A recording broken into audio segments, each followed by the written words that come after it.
Hola, soy Michi Meneses y llevo un tiempo preguntándome qué significa realmente encontrar nuestro lugar. Entre lo que hacemos y lo que sentimos, entre empezar, soltar, crear o dudar, aparece la necesidad de un lugar donde nos podamos sentir escuchados, sostenidos y también menos raros. Este podcast nace de esta búsqueda, de encontrar un lugar donde podamos hablar de quiénes somos y de lo que estamos aprendiendo a hacer, y también de lo que estamos descubriendo de quiénes somos. Bienvenidos oficialmente a nuestro lugar común. Yo no sé si ustedes alguna vez se han preguntado cómo llegué hasta aquí, qué hice para llegar hasta aquí. Y esta pregunta puede tener connotaciones muy positivas, pero también muy negativas, dependiendo de cómo nos lo estemos preguntando. Pero yo hoy quiero contarles cómo hizo Michelle Meneses para encontrar su propósito y qué me tiene hoy acá haciendo mi segundo episodio de mi podcast. Así que bienvenidos nuevamente. Yo soy Michi Meneses, tengo 32 años, soy una mujer emprendedora, apasionada, soñadora y me inspira demasiado contar mis historias vividas para compartir con ustedes aprendizajes, que nos riamos, también compartirles todas las veces que me he perdido, pero también todas esas veces que me he vuelto a encontrar. Y para hoy les vengo a contar mi historia de cómo encontré mi propósito después de sentirme perdida muchos años de mi vida. Ahora sí les voy a contar todo con pelos y señales, ¿cierto? Y para esto me tengo que devolver cuando tenía 17 años. Y es que a los 17 años tenía que escoger qué carrera iba a estudiar. Y yo quiero saber quién tiene claro a los 17 años qué va a hacer con su vida. Pues yo creo que nadie o muy poquitas personas. Y yo definitivamente estoy dentro de ese grupo de la mayoría. Yo no tenía ni idea. Yo creía y soñaba con estudiar derecho porque, les voy a ser sincera, me vi legalmente rubia y cuando me la vi, yo dije, claro, yo quiero estudiar derecho. Me pareció que era súper inteligente, que defendía ciertos valores, que era súper bonita, súper rosada. No, o sea, yo me imaginaba siendo legalmente rubia. Entonces, cuando mi papá me preguntó qué iba a estudiar, yo le dije que iba a estudiar derecho. No, yo estaba súper convencida. Aparte que yo me soñaba siendo penalista, o sea, una jueza, no, defendiendo criminal, o sea, defendiendo a las personas necesitadas de criminales, bueno. Y mi papá me miró a los ojos y me dijo como que, Michi, pues muy chévere derecho, pero pues nosotros tenemos una empresa y vas a estudiar algo que no vas a poder ejercer. Y yo me puse a pensar, y la verdad es que sí, yo iba a estudiar 5 años de mi vida para después no ejercer algo que me había matado estudiando. Entonces decidí irme por la fácil. Acá, la verdad, decidí irme por la fácil y dije, bueno, de pronto una administración, yo quería algo diferente, entonces me fui por negocios internacionales. Y acá empieza todo ese proceso de sentirme perdida, porque es que ojalá yo en ese momento hubiera tenido las herramientas para decirle a mi papá, uno, no sé todavía qué estudiar, o dos, efectivamente sí quiero estudiar derecho y voy a por ello. Pero no tenía las herramientas, no tenía el autoconocimiento. Adicional, les comparto algo y es que yo heredé a los 14 años. A los 14 años mi mamá fallece de repente y yo heredo la mitad de la empresa de mi papá. Y desde los 14 años empiezo a ser socia de mi papá, que es una dinámica completamente diferente. Así que también me sentía muy responsable de estudiar algo para aportar no a una futura empresa que heredaría, sino a mi empresa. Y bueno, continuando, yo empiezo a estudiar negocios internacionales, empiezo a estudiar con dos de mis mejores amigas del colegio, todo iba súper bien. Y en el tercer trimestre algo me empezó a hacer ruido. Y yo decía como que, ¿será que me cambio de carrera?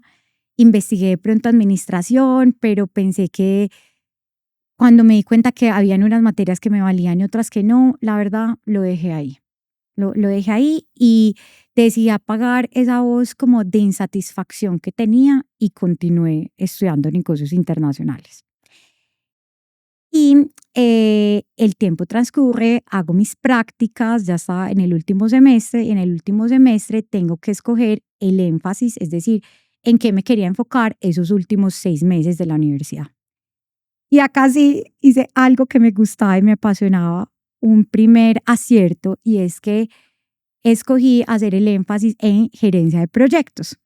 La mayoría de mis amigas escogían, la verdad, mercadeo o algo más relacionado con negocios, pero yo hasta ese punto me había dado cuenta que a mí me apasionaban los proyectos y todo lo que tenía que ver con eso. Entonces hice el énfasis en gerencia de proyectos. Cuando llegué a las materias, me di cuenta que el 98% de las personas, de los estudiantes que estaban en esas materias, eran ingenieros. Y yo hacía parte de 2% de otras, sí, de otras carreras que decían hacer gerencia de proyectos. Me esforcé, me pareció difícil, pero me lo super gocé y me lo disfruté.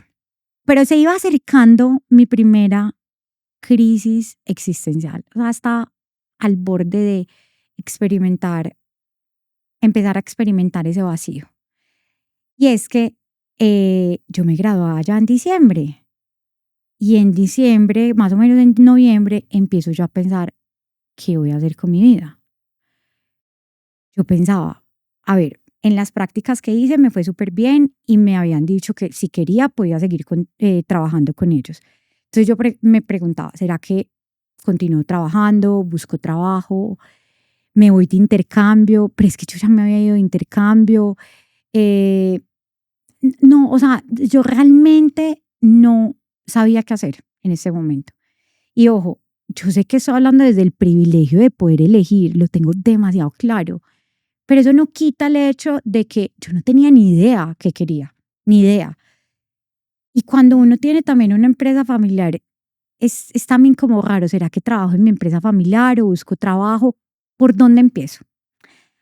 Así que yo decidí darle una oportunidad a nuestra empresa familiar.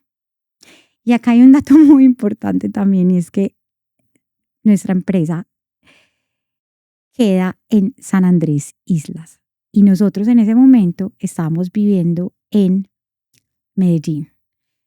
Mi papá se había vuelto a casar, tenían, pues mis hermanos ya habían nacido, a mi hermano le llevo 17 años, a mis hermanas que son mellizas les llevo 20. Entonces, aparte de ser socia de mi papá, siempre he tenido esta sensación de la obligación de ser su mano derecha, su heredera, la que está al frente de todo. Y eso también me lleva a decir, le voy a dar la oportunidad a la empresa familiar. Entonces me voy para San Andrés un fin de semana sola. Yo creo que en mi vida yo había estado completamente sola hasta ese punto. Yo tenía 22 años. Llego yo a San Andrés a, pues a ver la empresa y teníamos la apertura de un punto de venta. Entonces como que iba a hacer eso, me fui un día para la playa y el resto ¿qué? ¿Qué más hacía? Aparte que yo creo que en ese momento a mí me llovió todas las dudas, inseguridades porque estaba sola, o sea, estaba en la playa sola, en la empresa, en los almacenes, caminando sola. Y yo dije, no, no, no, o sea, auxilio, auxilio, me muero. Yo me regresé de San Andrés, senté a mi papá al frente y le dije, papi, yo no sé qué voy a hacer, pero yo para San Andrés no me voy ni a bala. Y mi papá es un hombre que amo con todo mi corazón. No es uno de mis maestros, es mi gran maestro de vida. Pero mi papá es un hombre fuerte, que le encanta que hagan lo que él quiere, lo que él dice, como él dice. Eh, que le cuesta, digamos, un poco más los sentimientos, emociones. Así que cuando yo lo siento y le digo esto de frente, mi papá me mira y me dice, Michelle, entonces ¿tú qué vas a hacer con tu vida? ¿Vas a ser hippie o qué? Y yo, y yo le dije, yo no sé si voy a ser hippie o lo que sea, o si voy a irme por el mundo, pero yo lo único que tengo claro es que yo a San Andrés no me voy a vivir ni a bala. Y yo voy de 32 años veo a esa Michelle y digo, wow, wow, porque se requirió valentía para decirle eso a mi papá. O sea, yo no tenía ni idea qué hacer comida, pero sí tenía claro algo y era que a Sara Andrés no me iba. Entonces, todavía seguía en esa pregunta y en esa crisis existencial de qué voy a hacer ahorita en diciembre que me gradúe. Y por esos días mi papá me dice, Michi, acompáñame a Bogotá, que vienen unos proveedores y necesito que me traduzcas. Entonces yo viajo con él a Bogotá y en Bogotá teníamos una sucursal de nuestra empresa. Entonces cuando estábamos con los proveedores, estábamos cenando y todo, oigan, a mí se me prende el bombillo y yo dije, claro, ya, la tengo, o sea, lo resolví. Yo me voy a ir a Bogotá. Y yo en ese momento me imaginaba literal en Bogotá, viviendo sola, con mi carro, yéndome a trabajar a cafecitos, no, la vida independiente. O sea, yo ya me sentía como Sex and the City, pero en Bogotá. Realmente yo ya me hice la película en mi vida. Entonces por la noche, cuando estábamos solos, yo le dije a mi papá, papi, ya sé qué voy a hacer, me voy a vivir a Bogotá, voy a trabajar en JR y así empiezo a conocer la empresa. Bueno, nuestra empresa se llama Almacenes JR. Eh, y mi papá me mira y me dice, ah, sí, ah, bueno, está bien, dale. Entonces ya yo estaba súper emocionada, le conté a mis amigos que me iba a ir a vivir a Bogotá y listo. Ya ahí yo dije, lo tengo resuelto, ¿cierto? Pero lo que no sabía es que ahí apenas estaba comenzando esto.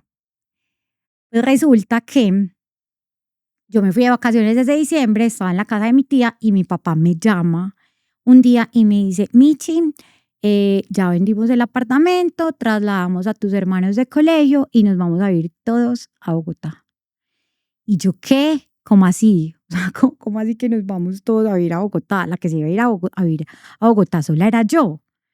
Pero resulta que no, nos terminamos yendo toda la familia y yo creo que mi papá acá fue demasiado sabio, demasiado, demasiado sabio, porque yo era una adolescente demasiado rebelde, una adolescente que, pues adolescente sí, porque tenía apenas 22 años ahí, que prefería estar en la calle rumbeando, que no compartía con la familia, que tenía todavía demasiados miedos, inseguridades, duelos sin resolver.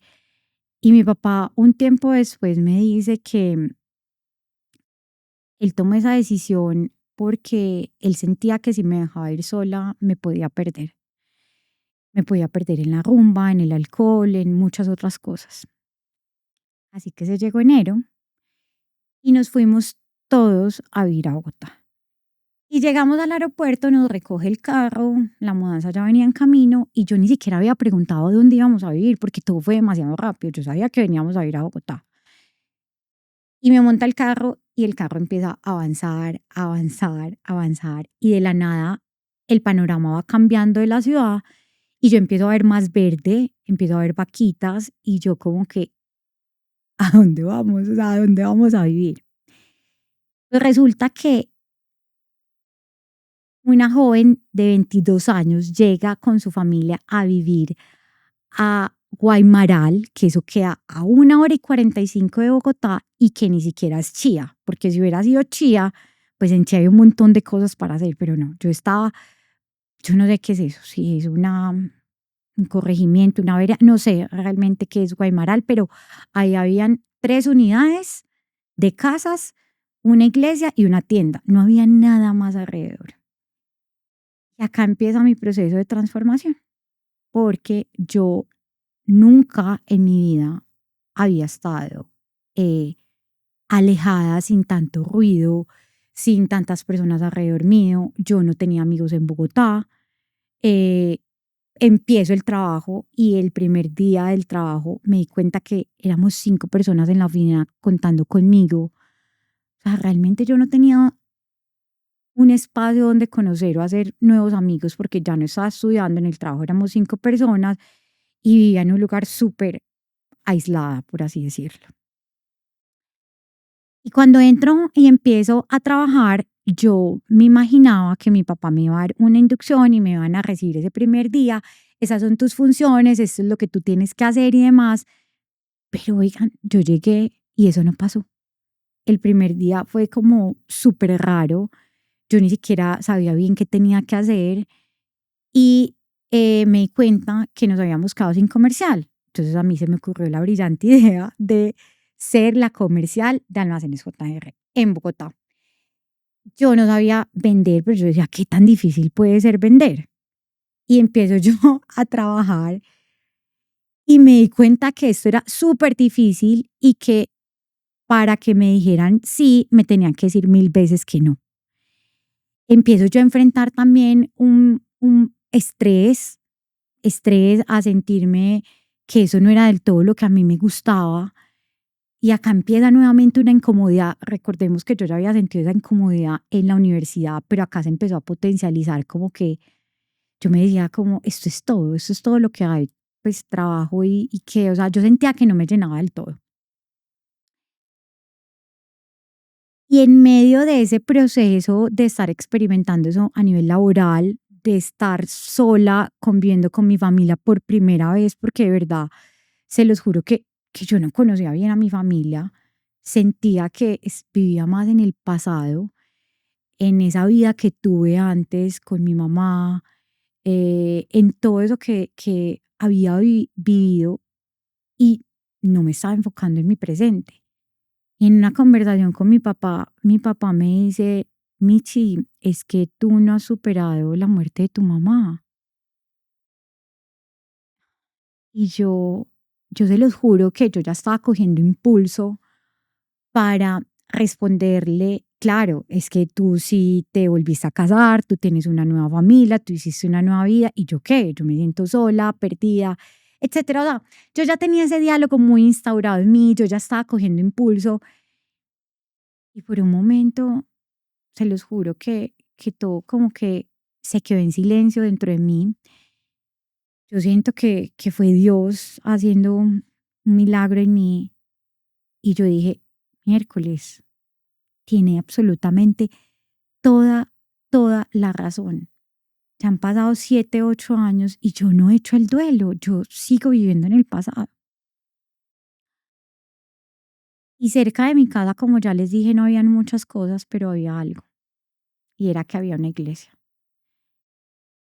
Y yo me voy para la iglesia un día y me arrodillo frente al Santísimo, que para los que no saben, el Santísimo es cuando exponen la Eucaristía y es silencio, o sea, realmente no hay misa, hay muy pocas personas. Yo llegué a la iglesia sin pensarlo, yo simplemente necesitaba un lugar a donde ir y me arrodillo y entre lágrimas le digo a Dios, Dios, yo te prometo, te lo aseguro, que yo sano todo y que yo abro esta herida y y la limpio y la cicatrizo bien, pero yo necesito ayuda.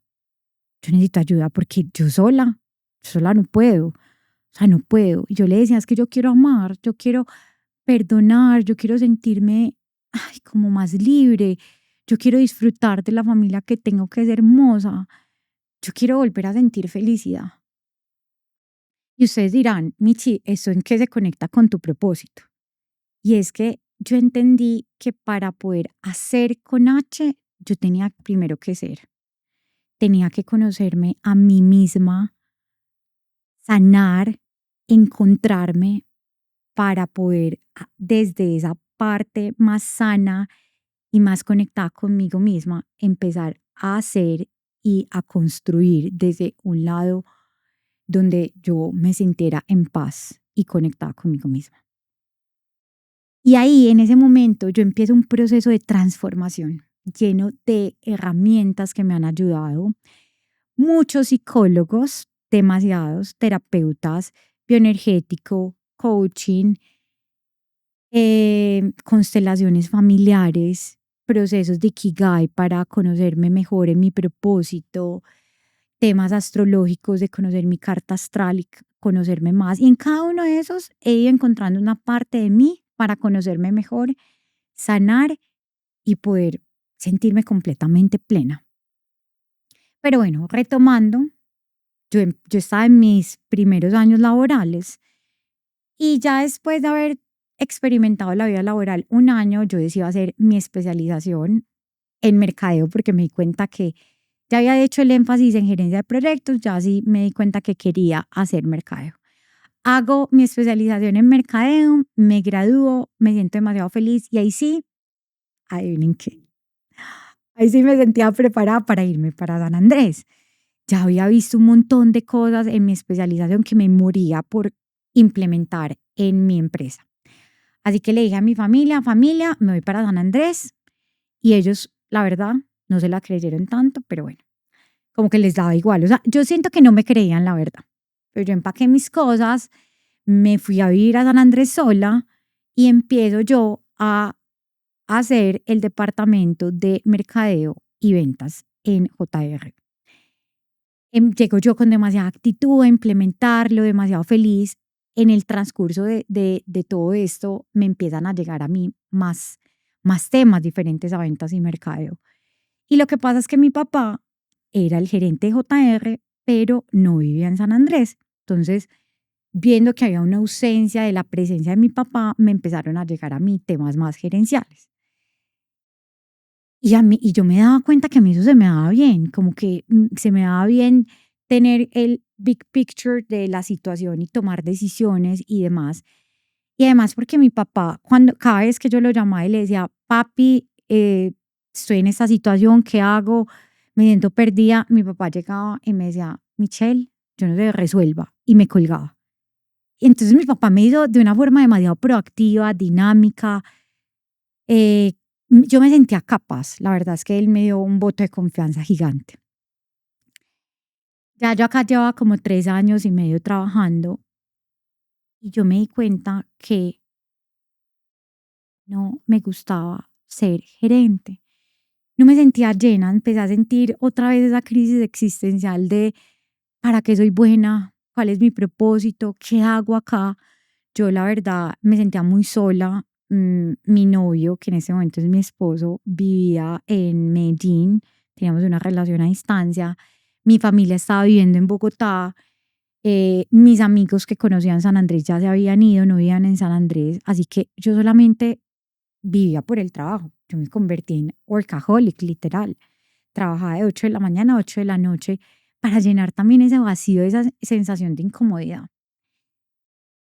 Y como vivía sola, en medio de esa soledad, me empecé a preguntar y este vacío se empezó a hacer más latente, más latente. Ya no era una vocecita que me hablaba suave, sino era una voz que me gritaba y que me decía que había algo más esperando por mí ahí afuera.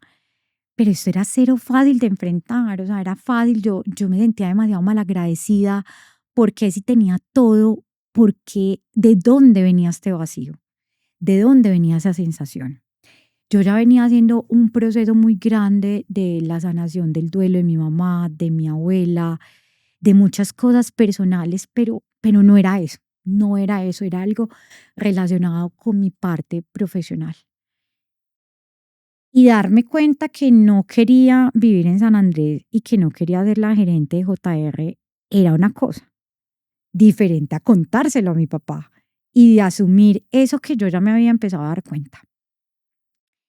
Y en un proceso de constelaciones familiares, que es algo que es una de las herramientas que más amo y recomiendo porque de verdad es algo que te ayuda a ver tu vida desde otra perspectiva diferente y a sanar e integrar un montón de cosas. Si no saben qué son las constelaciones, esto es una invitación a que investiguen qué es y ojalá se animen a hacerlas. Pero bueno, en esa constelación familiar yo me di cuenta que estaba cargando un montón de cosas que no eran mías, que me sentía con demasiados deberes y responsabilidades por ser la hija mayor, por ser socia de mi papá, por tener que seguir ese legado. Y las constelaciones me ayudan a darme cuenta que yo tenía que seguir mi camino, el camino de Michelle. Eh, Pasa un tiempo porque justamente ahí se metió pandemia, entonces en pandemia yo no, o sea, yo no me iba a bajar del barco, yo tenía que seguir trabajando por la empresa, sacarla adelante, empoderarme, hacer un montón de estrategias, pero después de que pasa pandemia, pasa un año y le digo a mi papá, papi, tengo que hablar contigo. Así que tuvimos una conversación, yo creo que ha sido de las conversaciones más fuertes y que han requerido demasiada valentía de mi parte. Lo siento y le digo, papi, mira, yo llevo ya 3 años trabajando en San Andrés. Yo amo y adoro nuestra empresa porque es que, a ver, que yo no quisiera ser gerente y que no me viera viviendo en San Andrés no significa que iba a dejar de trabajar en JR, ni que no amara a nuestra empresa, a nuestros colaboradores, a todo lo que significa para nosotros. Así que tengo esa conversación con mi papá y le digo, pa, me, do- me di cuenta que no quiero ser gerente y que no me voy viviendo en San Andrés y que te amo y te adoro, pero yo tengo que seguir mi camino. Y mi papá me mira a los ojos y se le agúan los ojos y me dice, Michi, ya entendí que todo lo que yo he hecho en mi vida no ha sido suficiente para ti. Oigan, yo sentía que me estaban apuñalando. A ver a mi papá, un hombre tan fuerte, tan rígido también en su forma de ser, que se le salieran las lágrimas por lo que yo le estaba diciendo. Para mí eso fue durísimo, pero yo le dije, papi, tú eres un hombre demasiado emprendedor, demasiado resiliente, fuerte, me has enseñado tantas cosas y yo soy hija tuya, así que yo tengo que emprender mi camino. Yo tengo que buscar qué es lo que me apasiona, qué es lo que me hace feliz y yo todavía no lo he encontrado. Y para mi papá, yo creo que, o sea, yo no sé realmente, nunca le he preguntado el qué pensó en ese momento, aparte de lo que me dijo, pero yo creo que él me había visto toda mi vida perdida, porque esa conversación ya la habíamos tenido en que no sabía qué estudiar, en que no sabía en qué trabajar, en que si San Andrés o no. Y acá estaba yo otra vez diciéndole esto. Y es que lo más fácil y lo más cómodo hubiera sido que a mí me hubiera encantado ser gerente y que yo me hubiera viviendo en Sana. Eso hubiera sido lo más fácil. Yo quería de verdad sentir eso, yo quería, es más, yo intenté que como impregnar eso, pero no fui capaz, no fui capaz. De verdad fueron demasiadas situaciones, lloré demasiado, se nos imaginan las cantidades de veces que yo lloré porque yo no quería asumir eso, yo quería que la vida fuera más fácil en ese sentido.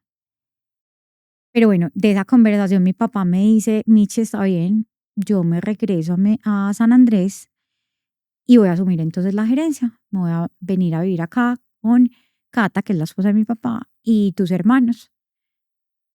Así que mi papá regresa a San Andrés y yo me voy a vivir a Cali con mi esposo. Esa es otra historia que después se las cuento, pero mi esposo, que en ese momento éramos novios, me dice que nos vayamos a vivir a Cali juntos. Yo le digo que sí, que listo, que perfecto. Y entonces en Cali tengo como el espacio para empezar a profundizar en qué voy a hacer ahora. A ver, yo seguía siendo directora de ventas y mercado de JR, mi papá había asumido la gerencia, veníamos trabajando en un proyecto también muy importante, que es un hotel en el cual soy socia con la familia de mis mejores amigas. Bueno, ellas son hermanas y son mis mejores amigas. Entonces, yo seguía trabajando, yo seguía en mil cosas, pero en Cali tuve la oportunidad de empezar a abrir más ese espacio. Yo ya venía en un proceso también de conocerme mucho más, de madurar, de experimentar la vida laboral y empiezo yo a preguntarme, bueno, ¿qué voy a hacer entonces? ¿En qué voy a emprender?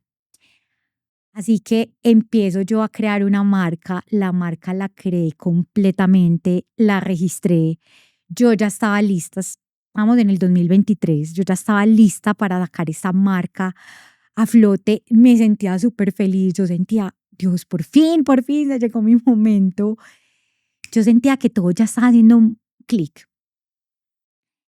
Aparte de eso, me caso en el 2023, en marzo del 2023, y me iba a ir a hacer mi maestría con mi esposo, iba a hacer mi maestría en emprendimiento e innovación y yo me iba a llevar este proyecto de mi marca para lanzarlo en la maestría y terminarlo como de perfeccionar con todos estos, con todo el conocimiento que adquiriera. Entonces, mi vida estaba resuelta. Esa crisis, digamos, se había bajado. Yo sentía que estaba por fin encaminada, que había encontrado mi camino.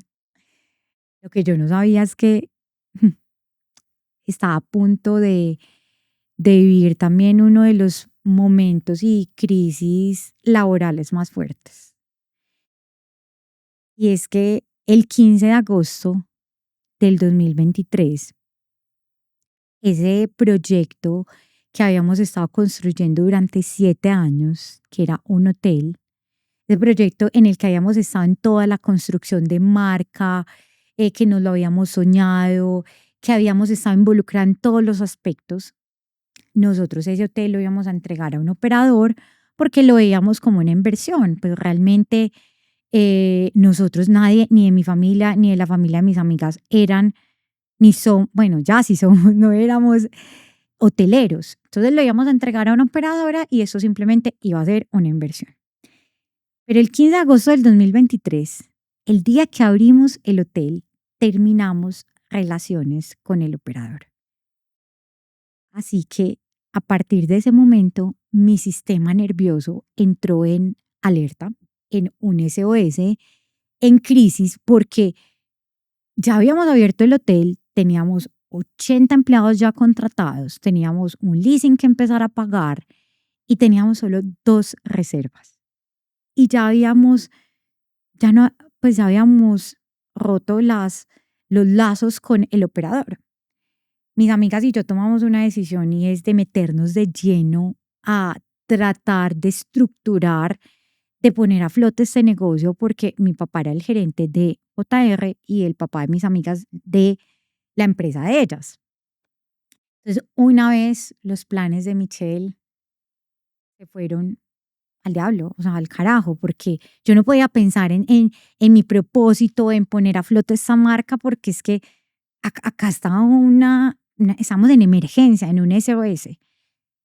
Y yo me pongo de lleno en Nativo, bueno, el hotel se llama Nativo Collection Hotel, si no lo conocen, se los recomiendo, es muy bonito.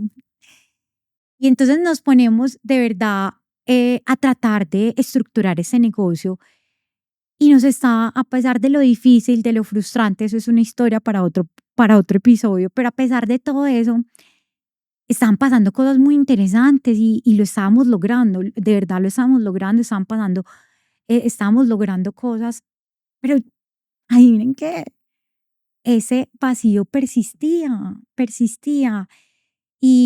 Pero yo no me podía ocupar de ese vacío, no me podía ocupar porque me preguntaba cómo, o sea, cómo me voy a poner a lanzar una marca si estoy llena de trabajo, porque la hotelería es demasiado demandante. Ahora también toda la parte de hospitalidad, porque aparte del hotel eran 3 restaurantes, o sea, no era un proyecto pequeño, era muy grande.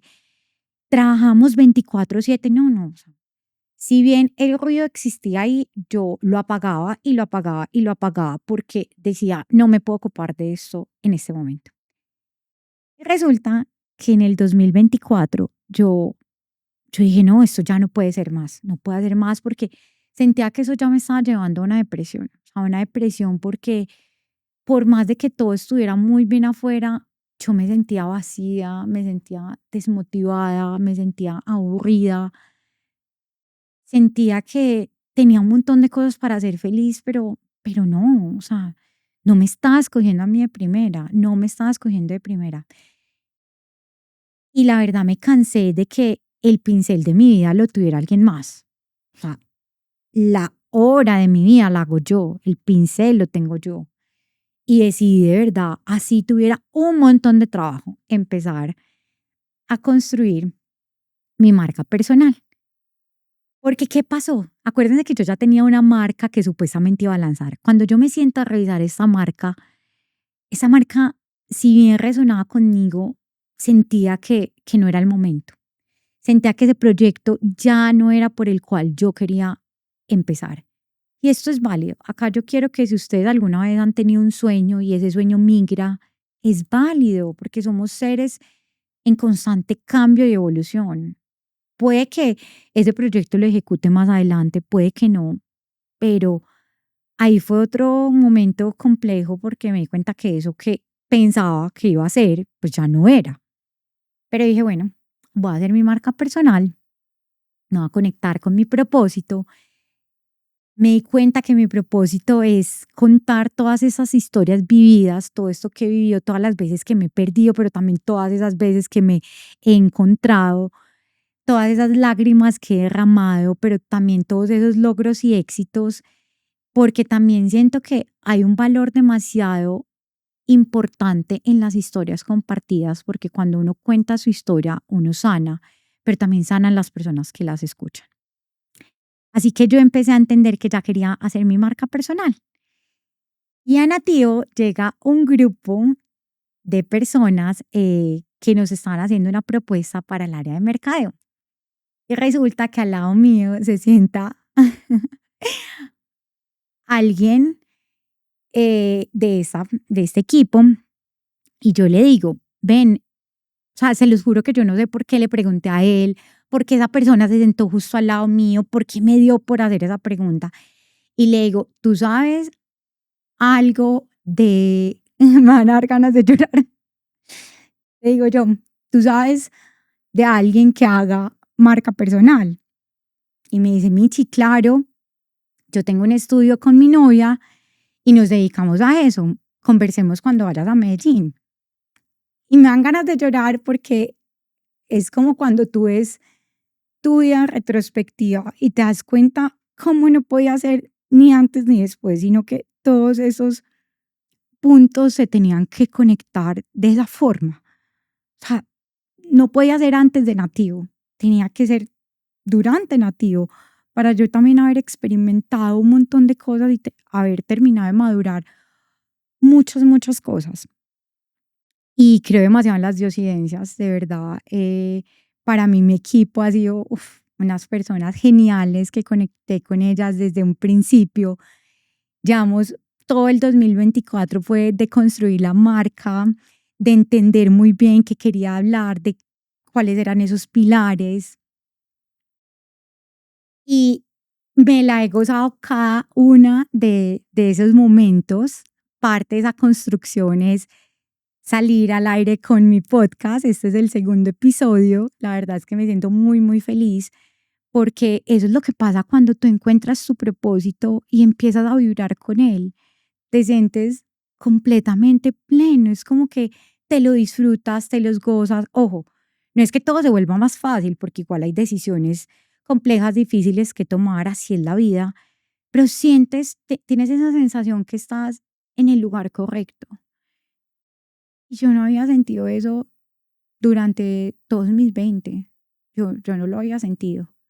Apenas a mis 32 años me doy cuenta que estoy en el lugar que, que es, o sea, en el lugar correcto, haciendo algo que me apasiona y que creo profundamente que Dios me dio las habilidades para hacerlo. Así que si ustedes me preguntan cómo encontrar el propósito y ponerlo en marcha, hay muchas herramientas. El Ikigai se lo súper recomiendo. Hay un montón de libros de Ikigai, talleres, es buenísimo. Las constelaciones, la parte de coaching para marca personal, la parte astrológica. Wow, conocer la carta astral mía fue como por fin conocerme. El enagrama, hay un montón de herramientas. Pero algo fundamental es que tienes que vivir la vida. Tienes que vivir la vida porque en cada una de esas cosas a ti te van a preguntar, ¿tú para qué eres buena? ¿Qué te gusta? ¿Qué te apasiona? Y si tú no has vivido la vida y no la has experimentado y te has cuestionado realmente y te has mirado a los ojos, creo que va a ser muy complejo, muy complejo.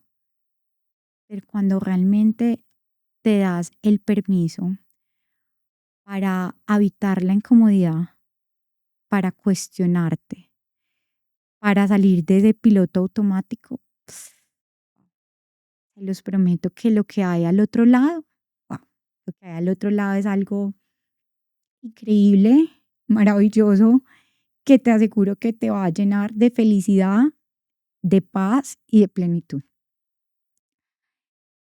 Hoy a mis 32 años les confieso que estoy viviendo una etapa hermosa, me siento plena Me siento muy feliz de estar construyendo esta comunidad. Como les dije en mi primer episodio, mi propósito acá es contar historias, contar mis historias vividas en tres temas que me apasionan y es la parte profesional y laboral, la parte de sanación y transformación y crecimiento personal y todo lo que vivimos como mujeres. Gracias de verdad por escuchar este segundo episodio. Yo prometí que les iba a contar con pelos y señales todo ese proceso de encontrarme, obviamente en estos 10 años que han transcurrido desde que decidí empezar a conocerme más a mí misma, han pasado un montón de cosas. Eso vendrá en otros espacios porque no puedo contar todo es mi vida en 45 minutos. Sería demasiado, pero ¿qué les digo? Gracias, de verdad, gracias por escucharme. Espero que queden conectadas conmigo. Si no me conocen, me pueden seguir en mis redes sociales, Michi Meneses, se pueden suscribir a Substack porque una de mis pasiones, además de contar estas historias en este podcast y hacer conferencias, también amo profundamente escribir. Todo esto tiene diferentes niveles de profundidad, así que si a ustedes les gusta leer, también los invito a que se unan a Substack. Y esta es una comunidad donde les prometo que no nos vamos a cuestionar mucho, nos vamos a hacer muchas preguntas. No hay respuestas rápidas, definitivamente, pero sí hay un camino por construir y qué rico construir ese camino juntas. Entonces, bienvenidos a mi comunidad. Una vez más, muchas gracias por escucharme y con esto terminamos el episodio número 2.